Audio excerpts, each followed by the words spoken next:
दोस्तों, आपके अपने चैनल बुक विस्पर तहे दिल से स्वागत हो। आज हम बात करने वाले हैं the critical thinker by Steven Schuster book के बारे में। रात का टाइम था। अजय अपनी बैल्कनी में बैठा था, हाथ में कॉफ़ी का कप और दिमाग में हज़ारों सवाल। ऑफिस में दिन भर का काम, बॉस की एक्सपेक्टेशंस, घर की रिस्पॉन्सिबिलिटीज़, सब कुछ उसे परेशान कर रहा था।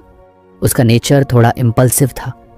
किसी भी सिचुएशन में वो जल्दी डिसीजन ले लेता था और बाद में रिग्रेट करता था। जैसे पिछले हफ्ते का सीन, बिना प्रॉपरली सोचे उसने एक प्रोजेक्ट की स्ट्रैटेजी बदल दी और पूरा टीम वीक भर परेशान हुआ।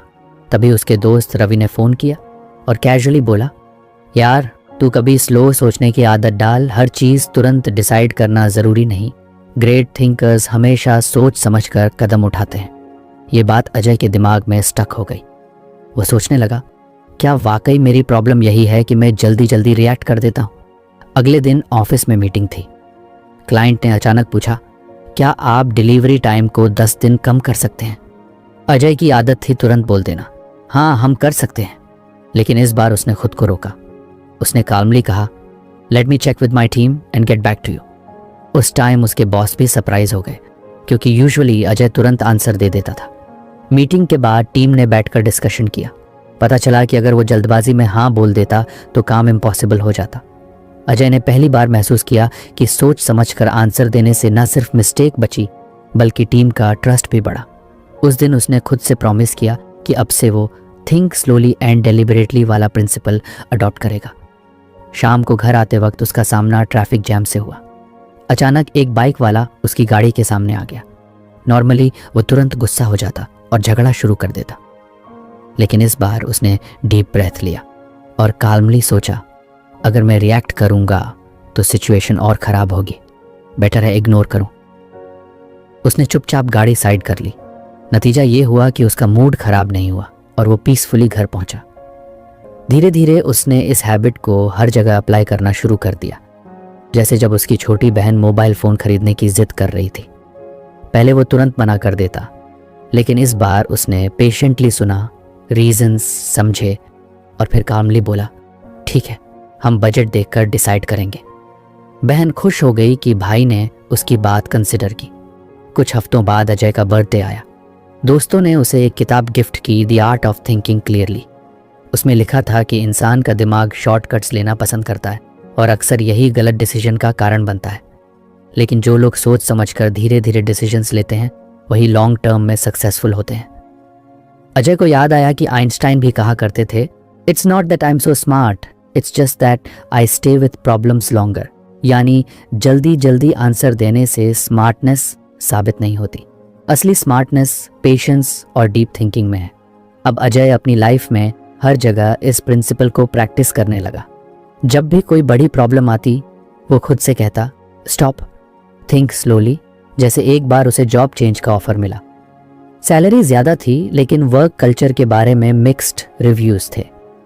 पहले वाला अजय बिना सोचे तुरंत एक्सेप्ट कर लेता, लेकिन अब वाला अजय बैठा, प्रोज एंड कॉन्स लिखे, दोस्तों से एडवाइस लिया, रिसर्च किया। फाइनली उसने करंट जॉब में ही स्टे करने का फैसला किया और बाद में पता चला कि न्यू कंपनी में बहुत इश्यूज थे। उस दिन उसे समझ आया कि डिलिबरेट थिंकिंग ने उसे कितना बड़ा नुकसान होने से बचा लिया।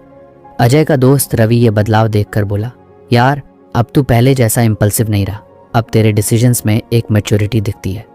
अजय ने हंसते हुए कहा, सच कहूँ तो ये कोई मैजिक नहीं है, बस मैंने अपने दिमाग को ट्रेनिंग दी है कि हर बार तुरंत रिएक्ट मत करो, एक पॉज लो, एनालाइज करो और फिर डिसाइड करो। धीरे धीरे ये हैबिट उसकी आइडेंटिटी बन गई। अब लोग उसके पास आकर एडवाइस लेने लगे, क्योंकि सबको लगता कि अजय सोच समझकर जवाब देता है। उसकी टीम उसे रिस्पेक्ट करने लगी। फैमिली डिसीजंस में उसकी राय को महत्व देने लगी। एक दिन उसकी माँ ने कहा, बेटा तू पहले बहुत जल्दी गुस्सा कर देता था और डिसीजंस भी बिना सोचे लेता था। अब तू शांत रहता है, सोच समझकर बोलता है, लगता है तू बड़ा हो गया है। अजय ने महसूस किया कि थिंक स्लोली एंड डिलिबरेटली सिर्फ ऑफिस में नहीं, बल्कि पर्सनल लाइफ में भी एक सुपर पावर है। इससे न सिर्फ उसके रिलेशंस बेटर हुए, बल्कि उसकी हैप्पीनेस भी बढ़ गई। वो अब हर सिचुएशन को जैसे एक डिटेक्टिव की तरह देखता था, जैसे शर्लॉक होम्स कामली क्लूज ऑब्जर्व करके कंक्लूजन निकालता था। पहले वाली अर्जेंसी अब उसके अंदर नहीं थी। वो जान चुका था कि जल्दबाजी से सिर्फ मिस्टेक्स मिलती हैं, लेकिन पेशेंस से क्लैरिटी मिलती है। कभी कभी अजय खुद को मिरर में देखता और सोचता, अगर मैं पहले ये हैबिट सीख लेता तो कितनी गलतियों से बच जाता। लेकिन फिर वो मुस्कुरा देता, बेहतर देर से कभी नहीं। उसने समझ लिया था कि लाइफ में सक्सेसफुल और पीसफुल वही बनते हैं जो हर कदम सोच समझ कर रखते हैं। इंस्टेंट रिएक्शन शायद मोमेंटरीली अच्छा लगे, लेकिन लॉन्ग टर्म में वही सही होता है जो डिलिबरेटली और थॉटफुली डिसाइड किया गया हो। अब अजय के लिए थिंक स्लोली एंड डिलिबरेटली सिर्फ एक प्रिंसिपल नहीं था, बल्कि लाइफ का फॉर्मूला बन चुका था। वो हर बार खुद को रिमाइंड करता, fast answers my look smart but slow thinking builds wisdom. अगर आपको हमारी फ्री समरी अच्छी लगती है तो आप हमारे चैनल को सब्सक्राइब कर सकते हैं, हमारी मेंबरशिप खरीद सकते हैं या हमें यूपीआई के थ्रू सपोर्ट कर सकते हैं। अब समरी पर वापस चलते हैं। और इस तरह एक सिंपल सा बदलाव पॉज लेकर सोचने की हैबिट ने अजय की पूरी लाइफ बदल दी। वो अब कॉन्फिडेंट था, रिस्पेक्टेड था और सबसे ज़रूरी खुश था। अजय की ज़िंदगी धीरे धीरे बदल रही थी। थिंक स्लोली एंड डेलिबरेटली वाला प्रिंसिपल अडॉप्ट करने के बाद उसका कॉन्फिडेंस बढ़ा था, लेकिन असली चेंज अभी बाकी था। एक दिन संडे आफ्टरनून को वो अपने दोस्त रवि के साथ कैफ़े में बैठा था। कॉफ़ी साइप करते करते रवि कैजुअली बोला, यार क्रिटिकल थिंकिंग का अगला स्टेप पता है क्या? Question everything specially your own beliefs. Ajay हंसते हुए बोला, मतलब? मैं तो हमेशा दूसरों की बातों को क्वेश्चन करता हूँ, किसी की बात ब्लाइंडली एक्सेप्ट नहीं करता। रवि ने गहरी सांस ली और बोला, भाई दूसरों की बातों को चैलेंज करना आसान है, लेकिन अपनी ही मान्यताओं, अपने ही बिलीव्स को चैलेंज करना सबसे कठिन है। ये बात अजय के दिमाग में गूंजने लगी। वो सोचने लगा, क्या मैंने कभी अपने खुद के बिलीव्स को क्वेश्चन किया है? उसके माइंड में पहला एग्जाम्पल आया चाइल्डहुड से। उसने मान लिया था कि स्टेबल जॉब ही ज़िंदगी का अल्टीमेट गोल है। उसके पापा हमेशा कहते थे, सरकारी नौकरी या बड़ी कंपनी में काम ही असली सफलता है। अजय ने इस बात को कभी चुनौती ही नहीं दी, लेकिन अब उसने खुद से पूछा, क्या वाकई सफलता का मतलब सिर्फ एक अच्छी नौकरी है? क्या एंटरप्रेन्योरशिप या कोई क्रिएटिव पाथ सक्सेस नहीं हो सकता?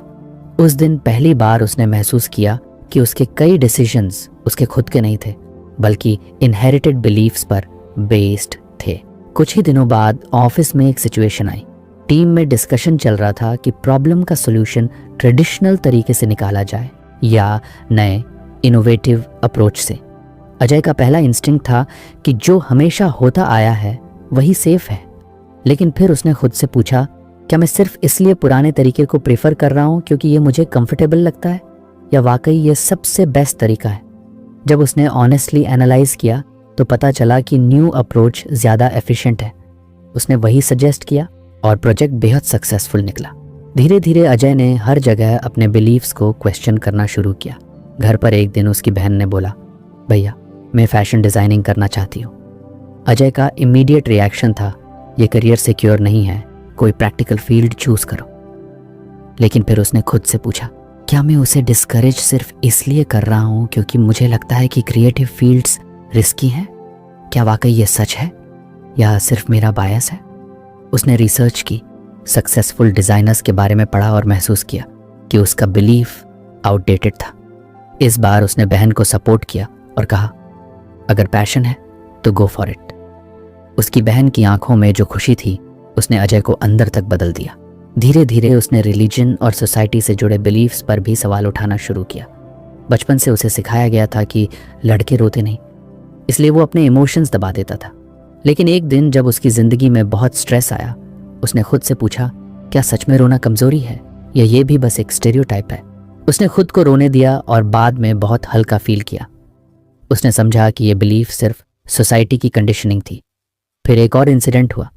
उसके एक दोस्त ने कहा, इन्वेस्ट करना रिस्की है, पैसे हमेशा एफडी में सेफ रहते हैं। पहले अजय भी यही मानता था, लेकिन इस बार उसने खुद से पूछा, क्या ये सच है या सिर्फ लोगों का डर? उसने पढ़ना शुरू किया, स्टॉक मार्केट और म्यूचुअल फंड्स के बारे में सीखा, एक्सपर्ट्स से बात की। उसने पाया कि बिना नॉलेज के रिस्क होता है, लेकिन सही प्लानिंग से इन्वेस्टमेंट्स ज़्यादा ग्रोथ देते हैं। अगर वो ब्लाइंडली पुराना बिलीफ फॉलो करता तो शायद फाइनेंशियल ग्रोथ मिस कर देता। अजय को अब मज़ा आने लगा था अपनी ही सोच को चैलेंज करने में। हर बार जब वो किसी चीज़ को ऑब्वियस मानता, वो पॉज लेकर खुद से पूछता, क्या ये सच में ऑब्वियस है या मैं बस हैबिट से मान रहा हूँ। एक दिन उसने मिरर में खुद को देखा और सोचा, मैं हमेशा मानता आया हूँ कि मैं एवरेज हूँ, ज़्यादा टैलेंटेड नहीं, लेकिन क्या ये भी बस एक गलत बिलीफ है। उसने अपने पिछले अचीवमेंट्स याद किए, डिफ़िकल्ट प्रोजेक्ट्स हैंडल करना, लोगों का ट्रस्ट जीतना, न्यू स्किल्स सीखना। उसे रियलाइज़ हुआ कि उसकी सेल्फ डाउट भी बस एक असम्पशन थी। अब उसके अंदर एक नई एनर्जी थी। उसने अपनी खुद की लिमिट्स को चैलेंज करना शुरू किया। पहले वो मानता था कि पब्लिक स्पीकिंग मेरे बस की बात नहीं, लेकिन अब उसने खुद से कहा, क्यों नहीं, क्या सच में मैं नहीं कर सकता या मैंने बस मान लिया है। उसने प्रैक्टिस की, वर्कशॉप्स ज्वाइन की और एक दिन कॉन्फिडेंटली सेमिनार में बोलकर दिखा दिया। ऑडियंस ने क्लैप किया और वो खुद से हंस पड़ा, ये तो सिर्फ मेरा बिलीफ था जो मुझे रोक रहा था। धीरे धीरे ये हैबिट उसकी आइडेंटिटी बन गई।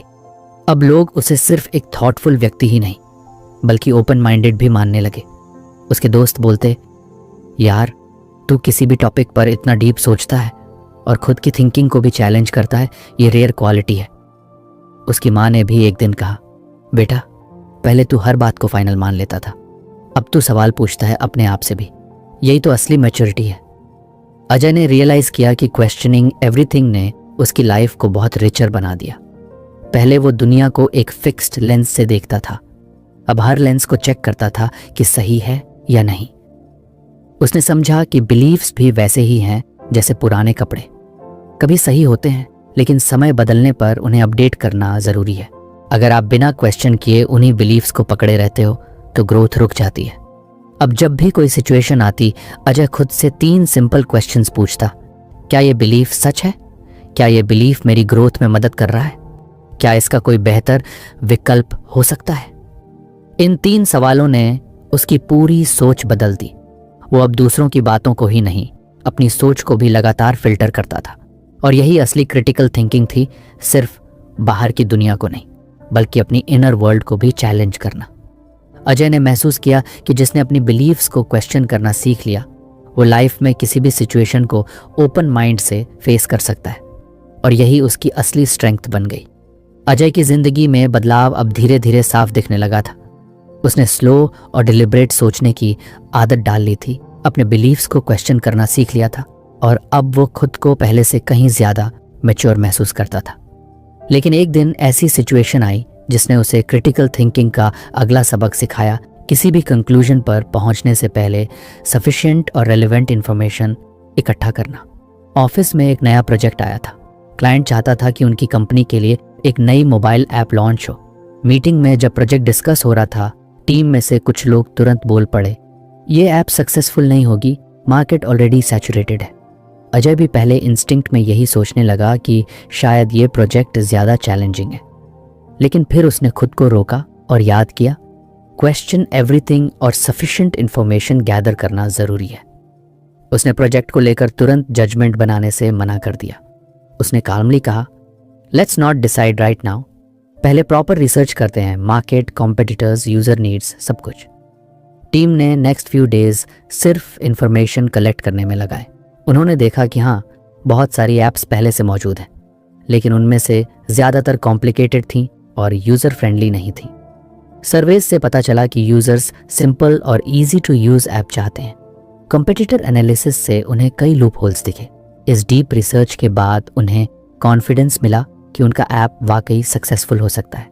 अगर अजय भी बाकी सबकी तरह बिना रिसर्च किए कंक्लूजन बना लेता तो शायद प्रोजेक्ट कभी शुरू ही नहीं होता। ये इंसिडेंट अजय के लिए आई ओपनर था। उसने समझा कि इंसान अक्सर अधूरी जानकारी पर ही फैसले ले लेता है और बाद में रिग्रेट करता है। घर पर भी ऐसा ही एक सीन हुआ। उसकी बहन बहुत एक्साइटेड होकर बोली, भैया मुझे एक नया ऑनलाइन कोर्स ज्वाइन करना है, फीस थोड़ी हाई है लेकिन मुझे लगता है ये मेरे करियर के लिए बेस्ट है। अजय का पहला रिएक्शन था, इतना पैसा वेस्ट मत करो, ऑनलाइन कोर्सेज ज़्यादातर काम के नहीं होते। लेकिन फिर उसने खुद को रोका और सोचा, क्या मैं बिना सफिशिएंट इन्फॉर्मेशन के कंक्लूजन बना रहा हूँ। उसने बहन से कहा, चलो थोड़ा रिसर्च करते हैं, रिव्यूज़ पढ़ते हैं, सिलेबस चेक करते हैं, इंस्ट्रक्टर्स के बारे में जानते हैं। 2 दिन तक उन्होंने डिटेल्स कलेक्ट की। पता चला कि कोर्स एक रेप्यूटेड इंस्टीट्यूट का था, इंस्ट्रक्टर्स इंडस्ट्री एक्सपर्ट्स थे और पास्ट स्टूडेंट्स की सक्सेस स्टोरीज भी स्ट्रांग थी।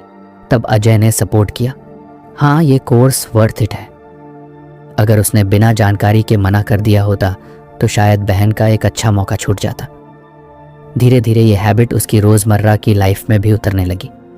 जैसे एक बार उसके दोस्त ने बोला, ब्रो इस ब्रांड की गाड़ी सबसे बेस्ट है, बाय कर ले। पहले वाला अजय शायद तुरंत एक्साइटेड होकर खरीद लेता, लेकिन अब उसने काम होकर सोचा, क्या मैं सिर्फ दूसरों की बात मानकर फैसला करूंगा या खुद पर्याप्त जानकारी लूंगा। उसने रिव्यूज़ पढ़े, सर्विस सेंटर्स चेक किए, माइलेज और सेफ्टी फीचर्स कंपेयर किए। फाइनली उसने जो मॉडल खरीदा वो वाकई उसके लिए परफेक्ट साबित हुआ। अजय को अब रियलाइज हुआ कि हर जगह करियर, फाइनेंस, रिलेशनशिप्स इन्फॉर्मेशन ही असली पावर है। बिना इन्फॉर्मेशन के डिसीजन लेना अंधेरे में तीर चलाने जैसा है। एक दिन ऑफिस में डिबेट चल रही थी, वर्क फ्रॉम होम ज्यादा प्रोडक्टिव है या ऑफिस से काम करना। सबके पास अपने अपने तर्क थे। कोई कह रहा था ऑफिस बेहतर है, कोई कह रहा था घर से। लेकिन अजय ने कामली कहा, बिफोर मेकिंग जजमेंट हमें डेटा चाहिए। Productivity reports, employee feedback, deadlines, इन सब की जानकारी के बिना कोई भी ओपिनियन सिर्फ असम्पशन है। जब उन्होंने डेटा कलेक्ट किया तो क्लियर हो गया कि हाइब्रिड मॉडल सबसे इफेक्टिव है। इस तरह सफिशिएंट इन्फॉर्मेशन ने अननेसेसरी आर्ग्यूमेंट्स खत्म कर दिए। अजय की पर्सनल लाइफ में भी इस हैबिट ने बड़ा फर्क डाला। वो हमेशा मानता था कि जिम ज्वाइन करना ही फिटनेस का बेस्ट तरीका है, लेकिन जब उसने इन्फॉर्मेशन गैदर की different fitness methods, yoga, running, home workouts, तो उसे समझ आया कि हर किसी के लिए अलग सोल्यूशन होता है। उसने अपने लाइफस्टाइल के हिसाब से मिक्स रूटीन बनाया और ज़्यादा इफेक्टिव रिजल्ट्स पाए। धीरे धीरे उसने समझा कि गहरी और रेलेवेंट जानकारी इकट्ठा करना क्रिटिकल थिंकिंग की बैकबोन है। बिना इसके हर जजमेंट अधूरा होता है। एक बार उसकी माँ हेल्थ इश्यू से परेशान थी। डॉक्टर ने एक ट्रीटमेंट सजेस्ट किया। फैमिली में सबने तुरंत मान लिया, लेकिन अजय ने कामली कहा, चलो दूसरे डॉक्टर्स की राय भी लेते हैं, मेडिकल रिसर्च पढ़ते हैं। उन्होंने 2 और ओपिनियंस ली और पाया कि ऑल्टरनेट ट्रीटमेंट ज़्यादा सेफ और इफेक्टिव था। अगर वो बिना इन्फॉर्मेशन गैदर किए पहले वाले सजेशन पर चल देते तो शायद अननेसेसरी रिस्क ले लेते। अजय को अब हर जगह एक ही चीज़ दिखती, इन्फॉर्मेशन की कमी ही गलत डिसीजंस की जड़ है। एक दिन उसने खुद से पूछा, क्या मैं अपनी ज़िंदगी के हर फैसले सफिशिएंट और रेलेवेंट इन्फॉर्मेशन के बेसिस पर ले रहा हूँ? उसे याद आया कि पहले वो कई बार सिर्फ हेयरसे पर भरोसा कर चुका है। किसी दोस्त ने कहा, ये इन्वेस्टमेंट मत करना, रिस्की है, और उसने मान लिया। किसी ने बोला, ये सिटी रहने के लिए बेस्ट है, और उसने बिना चेक किए ट्रस्ट कर लिया। लेकिन अब वो खुद डेटा, फैक्ट्स और एविडेंस कलेक्ट किए बिना किसी पर भरोसा नहीं करता।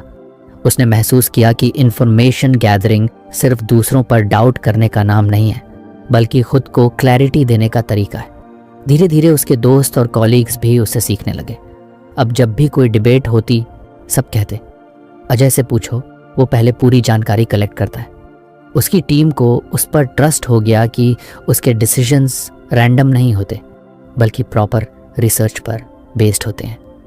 एक बार उसकी गर्लफ्रेंड ने भी हंसते हुए कहा, तू तो इंसान नहीं, चलता फिरता रिसर्च इंजन है। अजय मुस्कुराया और बोला, नहीं, बस अब मुझे समझ आ गया है कि बिना सफिशिएंट इन्फॉर्मेशन के जजमेंट लेना सेल्फ डिसेप्शन है।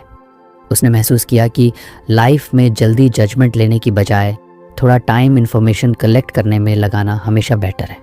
यह हैबिट ना सिर्फ बेटर डिसीजंस दिलाती है, बल्कि स्ट्रेस भी कम करती है, क्योंकि जब फैक्ट्स क्लियर हों तो कन्फ्यूजन और रिग्रेट की जगह कॉन्फिडेंस आ जाता है। अब अजय हर सिचुएशन में खुद से एक सवाल पूछता था, क्या मेरे पास इस डिसीजन के लिए सफिशिएंट और रेलेवेंट इन्फॉर्मेशन है? अगर आंसर नो होता तो वो जजमेंट पोस्टपोन कर देता और पहले जानकारी कलेक्ट करता। उसकी ज़िंदगी का ये नया प्रिंसिपल था, decisions without information are just guesses and guesses can ruin lives. लेकिन इन्फॉर्मेशन बेस्ड डिसीजंस हमेशा क्लैरिटी और सक्सेस लाते हैं। और इस तरह क्रिटिकल थिंकिंग का ये तीसरा सबक, गैदर सफिशिएंट रेलेवेंट इन्फॉर्मेशन, उसकी लाइफ में एक और स्ट्रॉन्ग फाउंडेशन बन गया। अब अजय जानता था कि पेशेंस और क्वेश्चनिंग के साथ साथ सही इन्फॉर्मेशन ही उसे हर मुश्किल सिचुएशन से निकालने का रास्ता दिखाएगी। अजय अब अपनी लाइफ में काफ़ी बदल चुका था। उसने धीरे धीरे सोचने की आदत डाल ली थी, अपने बिलीव्स को क्वेश्चन करना सीख लिया था और हर डिसीजन से पहले सफिशिएंट इन्फॉर्मेशन कलेक्ट करने की प्रैक्टिस कर ली थी। लेकिन फिर भी एक दिन उसे महसूस हुआ कि सारी जानकारी होने के बावजूद इंसान गलत फैसले ले सकता है। क्यों?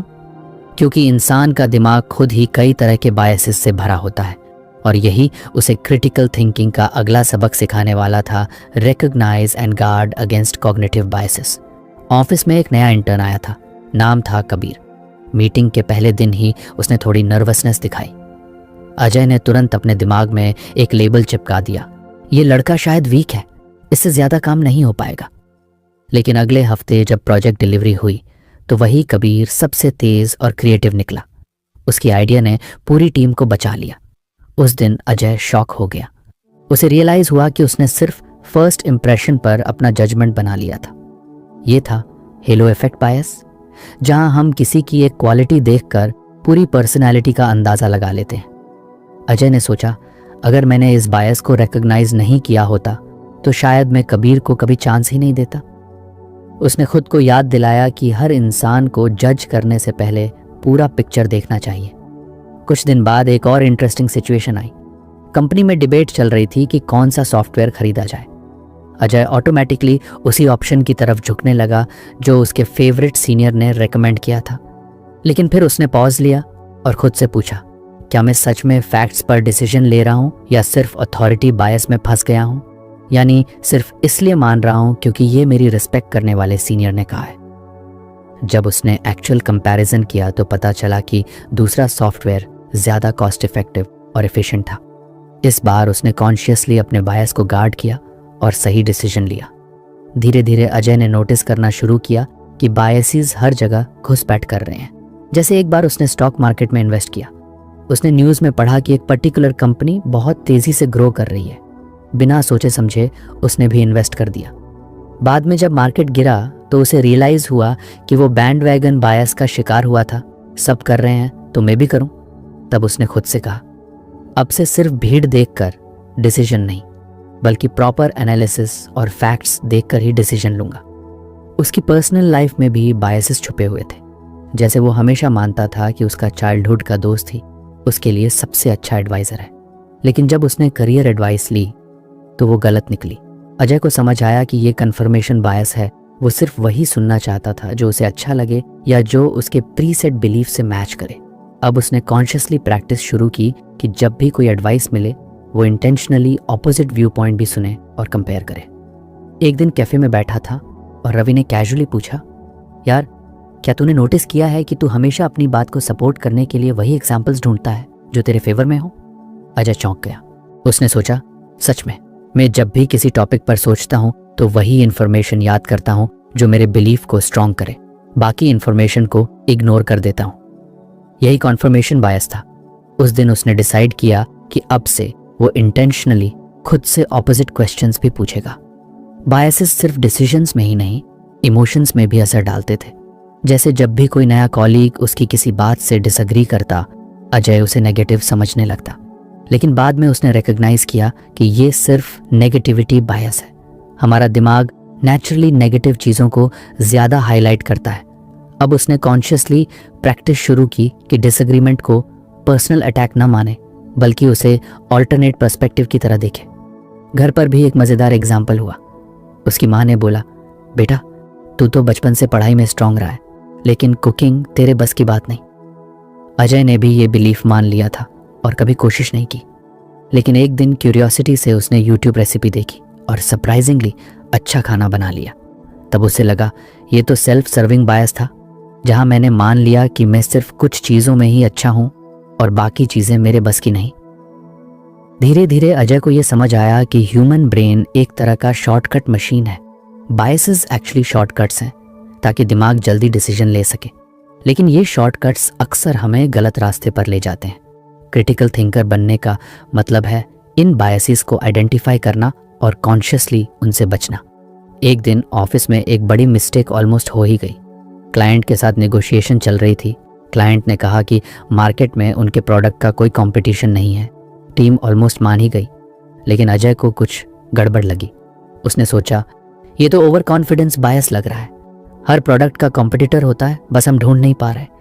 उसने रिसर्च की और वास्तव में 3 स्ट्रॉन्ग कॉम्पिटिटर्स मिल गए।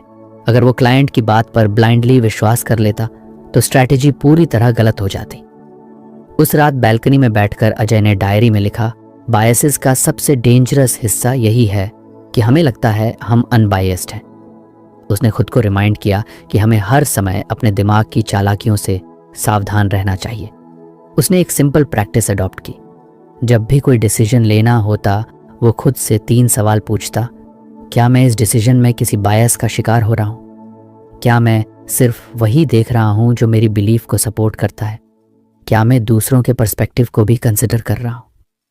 ये 3 सवाल उसे बार बार बायसेस से बचाने लगे। एक बार उसकी गर्लफ्रेंड ने मजाक में कहा, तू तो अब खुद का मेंटल पुलिस बन गया है। अजय हंस पड़ा और बोला, हाँ, क्योंकि अगर मैं अपने दिमाग को चेक नहीं करूंगा तो बायसेस मुझे धोखा देते रहेंगे। धीरे धीरे अजय की ये क्वालिटी इतनी स्ट्रांग हो गई कि उसके दोस्त और कोलेगी उसे भरोसेमंद डिसीजन मेकर मानने लगे, क्योंकि सबको लगता कि अजय सिर्फ फैक्ट्स और क्लैरिटी पर भरोसा करता है, न कि पर्सनल बायसेस पर। लेकिन अजय जानता था कि बायस से पूरी तरह बचना इम्पॉसिबल है। क्रिटिकल थिंकिंग का मतलब परफेक्ट होना नहीं बल्कि अवेयर रहना है। उसे समझ आ गया था कि ह्यूमन नेचर बायस्ड है और यही अवेयरनेस उसे अलग बनाती है। उसने खुद से कहा, लाइफ का असली ग्रोथ तब शुरू होता है जब हम मान लेते हैं कि हमारा दिमाग भी हमें धोखा दे सकता है, और जब हम उसे कॉन्शियसली पकड़कर सही रास्ते पर ले आते हैं। यही क्रिटिकल थिंकिंग है। और इस तरह क्रिटिकल थिंकिंग का चौथा सबक, recognise and guard against cognitive biases, Ajay की लाइफ में एक और डीप चेंज लेकर आया। अब उसके लिए बायसेस कोई इनविजिबल ट्रैप नहीं थे, बल्कि पहचानने और हैंडल करने लायक चैलेंजेस थे। अजय अब क्रिटिकल थिंकिंग की जर्नी में काफ़ी आगे बढ़ चुका था। उसने धीरे धीरे सोचने की आदत डाल ली थी, अपने बिलीफ्स को क्वेश्चन करना सीख लिया था, हर डिसीजन से पहले सफिशिएंट इन्फॉर्मेशन गैदर करना शुरू कर दिया था और कॉग्निटिव बायसेस को पहचान कर उनसे बचना भी सीख लिया था। लेकिन एक दिन उसकी ज़िंदगी में ऐसा ट्विस्ट आया जिसने उसे क्रिटिकल थिंकिंग का एक और बड़ा लेसन सिखाया, solve problems at their root, don't just treat symptoms. Office में पिछले कुछ हफ्तों से एक इश्यू बार बार रिपीट हो रहा था। प्रोजेक्ट्स डिले हो रहे थे और क्लाइंट्स कंप्लेन कर रहे थे। मैनेजमेंट ने तुरंत सुपरफिशियल सॉल्यूशन निकाला, एम्प्लॉयज़ को ओवरटाइम कराओ। कुछ दिन के लिए डेडलाइंस पूरी हो गईं, लेकिन टीम में फ्रस्ट्रेशन और स्ट्रेस बढ़ गया, प्रोडक्टिविटी और गिरने लगी। मीटिंग में अजय ने काल्मली कहा, ओवरटाइम कराना सिर्फ सिम्टम को ट्रीट करना है, प्रॉब्लम का रूट कॉज समझना होगा। बॉस ने इंटरेस्ट दिखाया और अजय से कहा, ठीक है, तुम एनालाइज करके बताओ। अजय ने पूरी प्रोसेस को स्टेप बाय स्टेप देखा।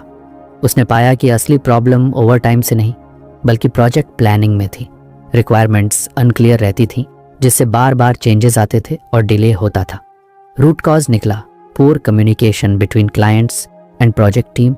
अजय ने सजेस्ट किया कि हर प्रोजेक्ट की शुरुआत में क्लाइंट और टीम के बीच डिटेल्ड रिक्वायरमेंट वर्कशॉप हो। जब ये लागू हुआ तो ओवरटाइम की ज़रूरत खुद ब खुद कम हो गई। प्रोजेक्ट्स स्मूथली चलने लगे।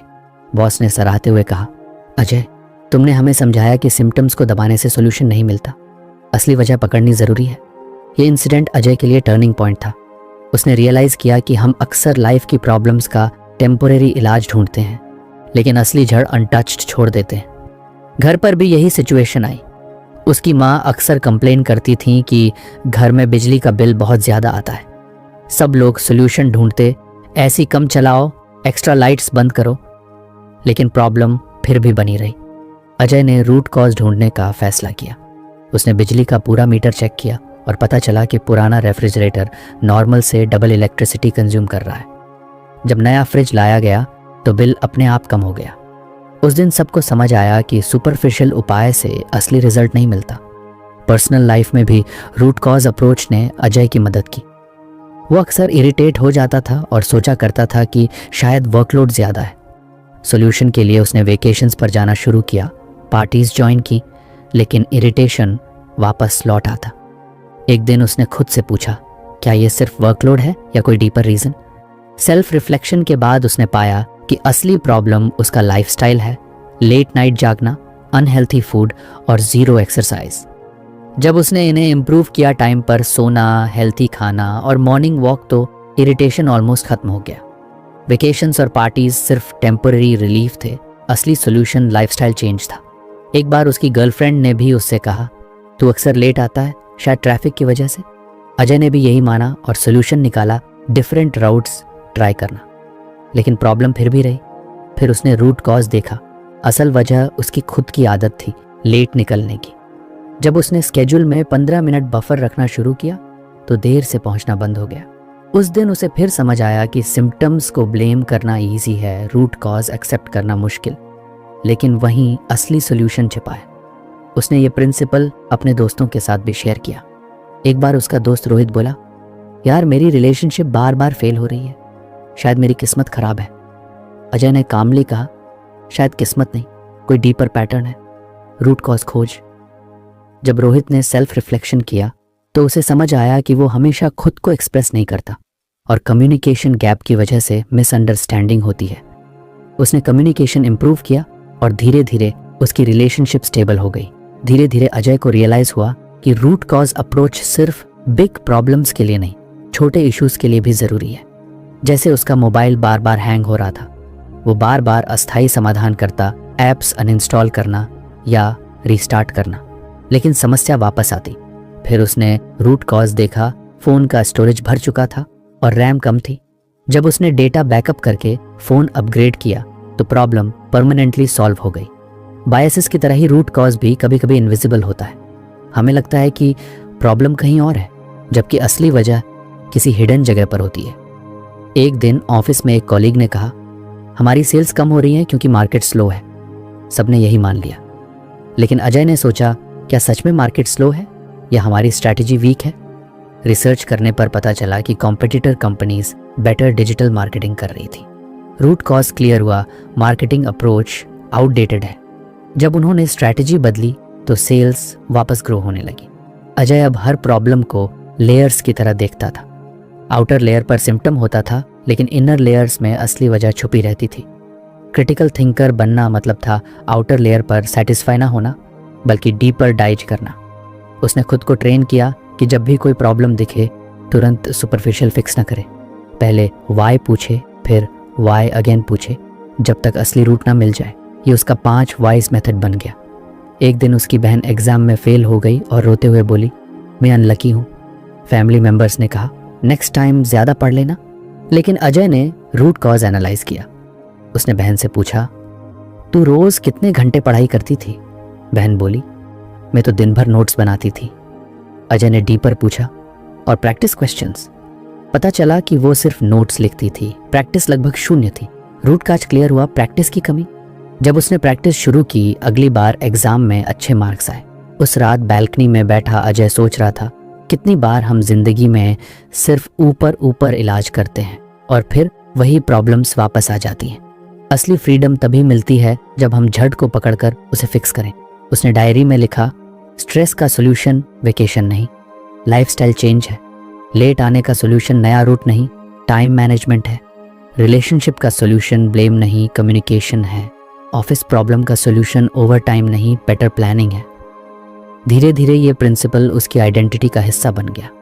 अब लोग उसे सिर्फ थॉटफुल या अनबायस्ड नहीं, बल्कि प्रॉब्लम सॉल्वर भी मानने लगे। बॉस ने भी कहा, अजय तुम टीम में सिर्फ काम नहीं करते, तुम रूट प्रॉब्लम ढूंढकर पूरे सिस्टम को बेटर बना देते हो। यही असली लीडरशिप है। अजय ने खुद से वादा किया कि अब वो कभी सुपरफिशियल फिक्सेस से संतुष्ट नहीं होगा। चाहे प्रॉब्लम छोटी हो या बड़ी, वो हमेशा झड़ तक जाएगा, क्योंकि उसने सीख लिया था कि सिम्टम्स को दबाने से प्रॉब्लम सो जाती है लेकिन मरती नहीं। रूट कॉज पकड़कर ही परमानेंट सॉल्यूशन मिलता है। तो फ्रेंड्स, ये थी हमारी आज की बुक समरी। आपको कैसी लगी कमेंट करके ज़रूर बताएं और धन्यवाद आपका समरी एंड तक सुनने के लिए।